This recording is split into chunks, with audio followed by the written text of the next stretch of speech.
What's good everyone, my name is Chefkoch and I welcome you to another series on this channel in which we're going to break down the influence of electronic music on specific hip-hop subgenres and movements, and today we're going to focus on internet-era rap. What I also need to focus on is the fact that only 13% of my audience are subscribed to my channel, so if you enjoy content like this, please consider subscribing, it helps out a lot. I also want to give a big shout out to my friend Saidi, who actually came up with this video idea and he helped me a lot with the script. But now let's jump right into the first segment in our chronological breakdown, which takes us all the way back to the late 2000s to Vaporwave.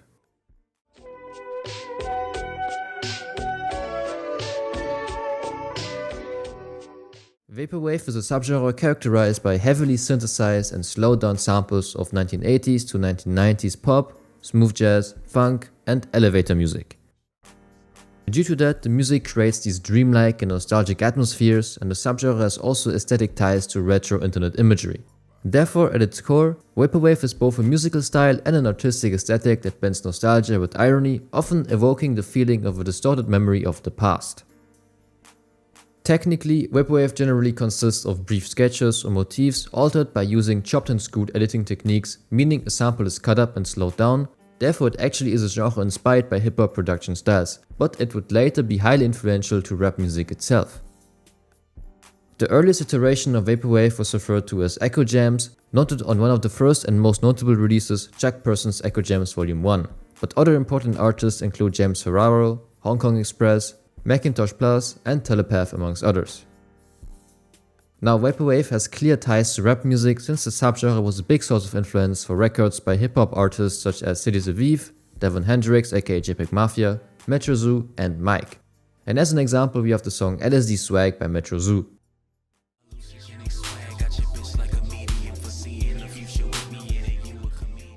Vaporwave further influenced hip-hop aesthetically to lo-fi VHS filters and retro computer imagery, especially album covers or music videos like Hurt by Young Lean or Stevie J and Jocelyn by Black Cray.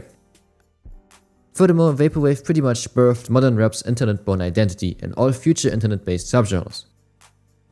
Early SoundCloud scenes like Lil B's Based Movement or the Sad Boys, Drang Gang and Metro Zoo collectives were similarly DIY, online-driven and self-aware, often embracing irony and meme culture in the same way Vaporwave did. So without Vaporwave, we maybe would have never gotten our favorite internet-era rap movements. But moving on, around 2012, Vaporwave would evolve into another important subgenre, Vapor Trap.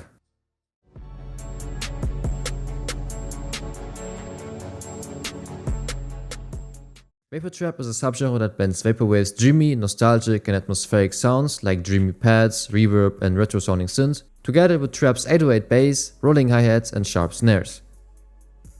The influence of 1990s cyberculture and technology remained an important aspect of the genre, as evident with old computer screens being featured in the artwork of Vapor Trap releases like on Cyber Palace by ICYTWAT, who was an early member of the Vapor Trap movement, but other important artists include Blank Banshee, Cartier God, Echo Virtual and Vaporwave.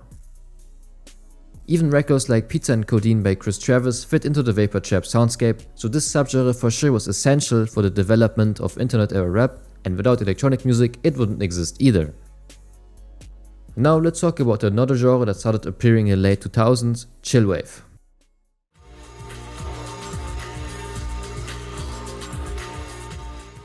Chillwave is a style of indie-tronica characterized by its emulation of the vintage aesthetics and musical style of the 1980s/1990s as a mean of evoking a sense of nostalgia. Its use of all the analog musical styles is altered through modern recording technologies like laptop or samplers, and common production elements include reverb, sidechaining, ducking, filtering, and cutting/pasting. Essential artists include George Clanton, Home, Mirror Kisses, and Toro y Moi. And chillwave, just like Vaporwave, aims to create a dreamy and nostalgic atmosphere, kind of like remembering a perfect summer day through a faded memory. So chillwave therefore emphasizes mood over virtuosity, focusing on atmosphere rather than complex composition. This translated well into rap production in the early 2010s, where beats became more ambient backdrops for emotional or surreal lyrics, and there of course is a prominent internet-era subgenre which did exactly that, cloud rap.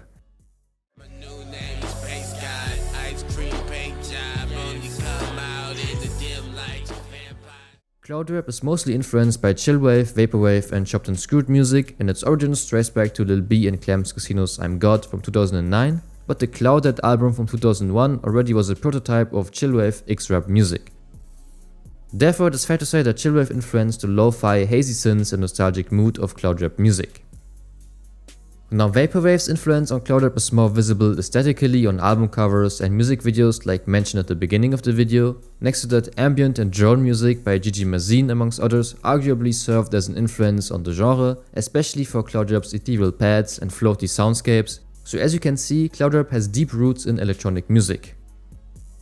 Essential cloud rap artists include A$AP Rocky, Chris Terrace, Lil B, Main Attractions, Metro Zoo, Young Lean and many others that you can learn more about in my own cloud rap documentary, but mostly the production by Cities Aviv, Clam's Casino, Eric Dingus, Friendzone, God, Keyboard Kid and Sledgehammer was very much influenced by earlier electronic music trends like chillwave. As an example for that, we have the track Not That I'm Anywhere by Cities Aviv from his 2012 album Black Pleasure.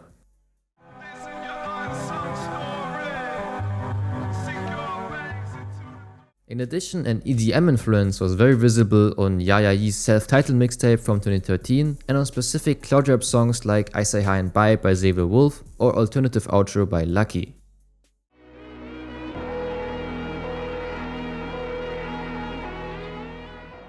And now for a quick digression, chillwave and cloud rap also influenced the subgenre alternative R&B with songs like Low Life by Future and The Weeknd, and especially the synthesizer melodies by Mike Dean and Gesaffelstein, like on Roll the Dice by Casey, so even outside of traditional rap, electronic music's influence is still very visible.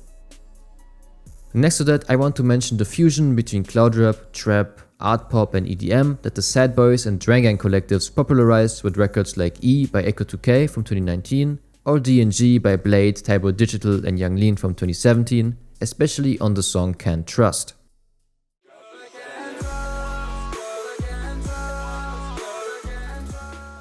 As you can hear, there's a clear blend of trap with cloud rap and EDM music on here, and especially the producers Arab Music, God, Mechatalk, White Armor, Wosom and Young Sherman need to be credited for the fusion of different rap genres together with EDM. But interestingly, the trap EDM movement, especially by Diplo, K-Theory or San Holo amongst others, would become insanely popular on YouTube hosting pages like Trap Nation in the mid-2010s. For example, San Holo's The Next Episode remix sits at almost 300 million views today, and it's by far not the only song with that kind of numbers.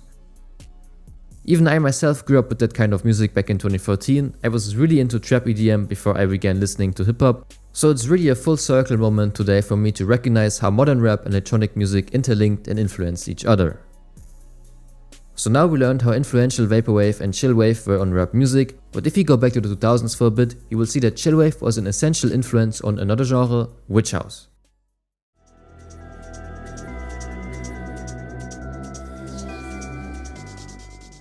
Now, witch house is a form of electronic music that emerged during the late 2000s that has a lot of different influences, like the lush, ethereal production of chillwave and the sorrowful synths of darkwave, but also drum programming and rhythms derived from southern hip hop and trap, the sludgy, hypnotic sound and mixing techniques of Chopped and Screwed from Houston, as well as the dreamy wallow sound textures of shoegaze.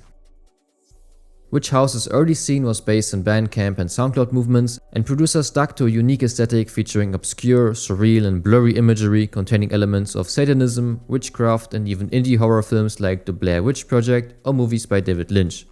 And the genre was single-handedly pioneered by Salem, but other essential artists include Grimes, Crystal Castles, Snore Strippers, Unison, White Ring and many others. So we learned that the genre had clear roots in hip-hop music, but witch house would later be a huge inspiration to specific rap genres itself, especially to wave, a subgenre that emerged in the mid-2010s from the mixing of witch house and cloud rap influences together with EDM sonorities. Wave was initially popularized by the collective Wave Mob, which was established by Climax, who coined the name of the genre to describe his own music. And most of the time, wave took cloud rap's hazy and dreamy atmospheres, trap's music intense and aggressive percussion, and fused them with the darker and more sinister ambience, clearly reminiscent of witch house.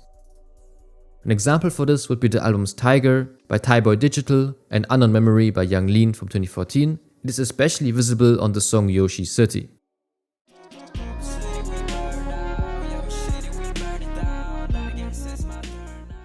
And producers affiliated with the wave sound include trap legend Arab Music, the underground artist Forever United, the Young Lean affiliate Good, as well as UK artists Misogi and Rave 9.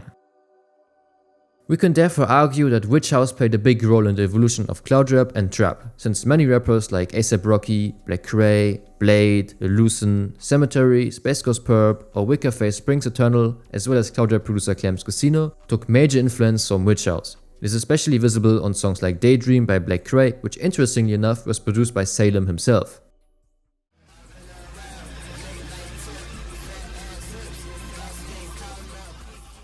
Therefore, it is fair to say that Witch House inspired the alternative gothic side of hip-hop and gave cloud rap its mystical and underground edge. But nowadays, the lines between rap and Witch House are almost entirely blurred, especially due to snore strippers who blend rap, electropop, electroclash, trance and Witch House together in their discography.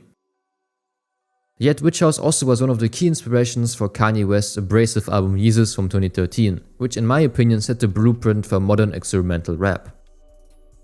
But moving on to our next subgenre, cloud rap and wave also evolved into emo rap in the mid to late 2010s.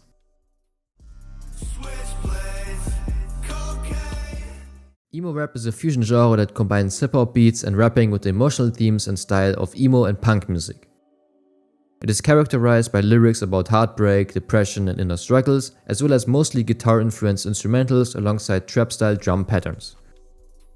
Essential artists of the subgenre include Bones, Lil Peep, Lil Tracy and Wickerface Springs Eternal, and they all were influenced by some sort of electronic music movements like ambient, chillwave, EDM or Witch House.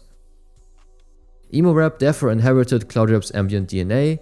Next to that, chillwave gave emo rap its melancholic production and Witch House its occult and goth imagery. So again, this subgenre has very deep roots in electronic music. And staying in the late 2010s, we have two further subgenres that mostly emerged from previous underground SoundCloud-based rap trends like Duran Gang's cloud rap music, as well as emo rap, digicore and hyperpop.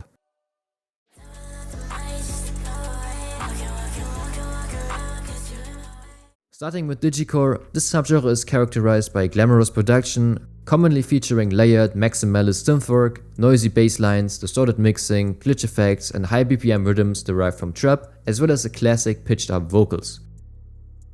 Digicore producers often take influences from a wide eclectic array of electronic dance music genres, with many of the genre's producers having previously produced 2010s EDM, and overall the genre embraced a DIY internet-based production style often made with a simple software at home, so digicore grew almost entirely out of electronic music culture.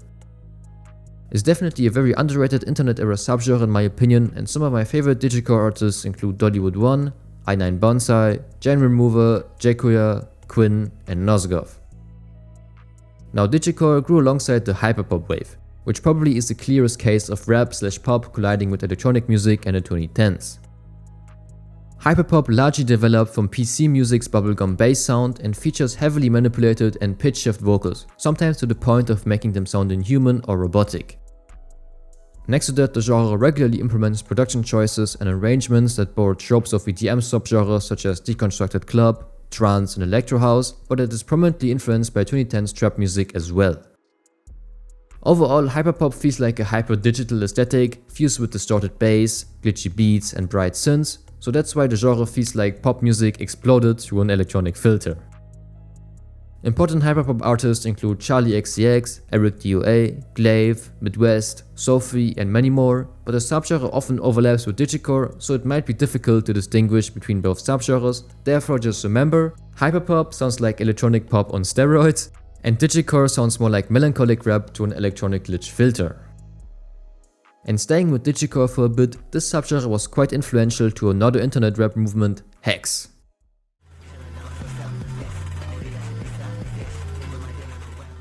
Hex emerged in the SoundCloud underground rap scene in the late 2010s, and while digicore is known for its distorted, glitchy and often intentionally overcompressed production, hex producers take it even further and apply extreme distortion and clipping so that tracks sound blown out and crushed, almost like corrupted MP3 files. The vocals of hex songs are bit crushed, sometimes sped up and pitched up, clearly influenced by chopped and screwed music, but the production is influenced by trap and cloud rap on one hand, as well as trance, breakbeat and other EDM styles on the other. With additional sound effects like delay and heavy reverberation, the genre aims to encapsulate a dreamy, murky, surreal atmosphere, and that's why many hex beats feel like nightmarish versions of digicore instrumentals.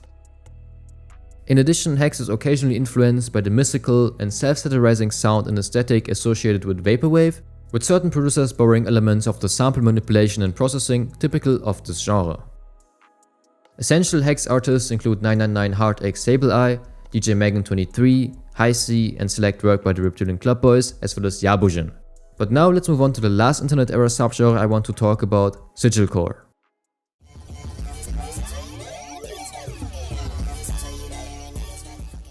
Emerging from the SoundCloud underground scene in the late 2010s, sigilcore is characterized as an experimental form of trap by its dark atmosphere as well as its busy and heavily compressed production. Next to that, sigilcore introduced euphoric, layered synths and arpeggios, which could have been inspired by trance music, but we also have ghostly, dissonant vocals, usually pitch shifted or drenched in effects, just like the hex movement. Due to the sigil and sigilcore, the visual aesthetic usually consists of dark magic or demonic symbology, deep web images and other occult imagery, clearly reminiscent of Witch House. These musical and visual characteristics mostly descend from dark trap, with genre crossovers being Tread or Plugg, but also digicore and hex due to its hyperactive approach to trap and overcompressed production. So as a result, we get a genre that feels spiritual, mystical and internet native, bridging underground rap and experimental electronic music. And if you want to check it out, some important sigilcore artists include Star67, Touge, Lucifer, Rodeo Glow and Universe amongst others. With that, we arrived in present time, so let's quickly take a look at the contemporary rap scene, because interestingly, a lot of current underground trends are also influenced by electronic music, especially visible on records like Museum Music, or What the Fang, or in the Electroclash revival scene, but that deserves its own video. As another example, we have Rest in Bass by Che, on which CXO sampled the dream pop classic Lemon Glow by Beach House for the song Bass.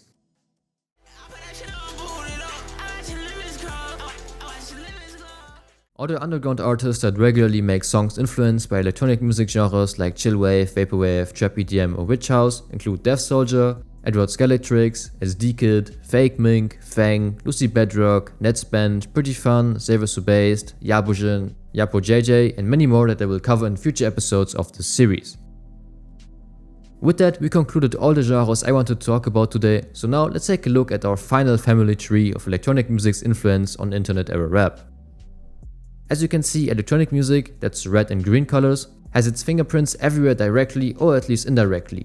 And it is very interesting to see how far electronic music's influence has reached and how the relationship with rap music evolved over time. Nowadays, both genres have a clearly symbiotic relationship and profit from each other. So as a conclusion, it is thanks to electronic music that hip-hop was pushed in a digital ether and the genre became way more accessible for listeners all over the world. Without the influence of electronic music and specific subgenres that we talked about today, rap probably would have never become the biggest genre on the planet, or at least wouldn't be as versatile as we know and appreciate it today. Of course, there are a lot more rap subgenres influenced by electronic music, but we're gonna cover those in future videos. And with that being said, thank you so much for watching this video till the end, leave a like if you enjoyed this type of content, and don't forget to subscribe to the channel so we can hit 2000 subscribers before the end of the year. Cheers!